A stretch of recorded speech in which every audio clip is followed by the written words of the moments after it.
Nkwanirizaako gwe munnange akyagyekuumiddeko ensi Buganda anti munnange ensi Buganda kuno kwe kwaffe Kabanda Musoke ow'Ennabalanga Bukoba Kyaggwe akaala amatendo nze nkubuuzaako nateera olunaku olwaleero kansubire nti munnange oli bulungi bino obadde obimanyi ebyaliwo mu Buganda ey'edda atuula akalira munnange ate mbikutuuseeko edda ennyo enswa nga zitwalibwa ku buko ne ziweebwayo ng'omutwalo gw'abakadde b'omuwala. Enswa zaalibwanga ng'enva era mu kufumbya omugole enswa n'obutiko nga tebibula ku bintu umugole byatwala kufumbira bba. Munnange enswa zaasoloozebwanga ng'omusolo era guno nga guyitibwa musolo gwa nswa osolooza bw'olyako. Owulidde munnange edda baaziwanga abagenyi ng'emmwanyi ne bazinywera ku mwenge oba ku caayi. Ekyana ky'enswa kiyitibwa entakke. Entakke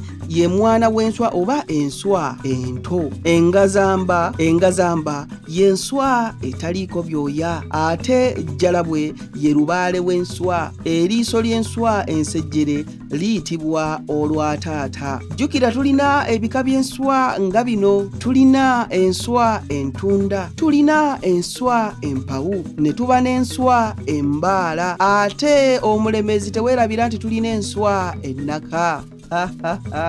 Ne tuba n'enswa ensejjere so nga ate tulina n'enswa embobya. Abange ezo nno z'enswa wano mu Buganda. Kansubire nti ekyo nakyo munnange okiyize munzikirize. Enzire Nabalanga Bukoba Kyaggwe akaala amatendo. Tuddiŋŋana ate mu kitundu ekirala ng'ate munnange nkuwa ebirala. Ayi Katonda kuuma Namulondo.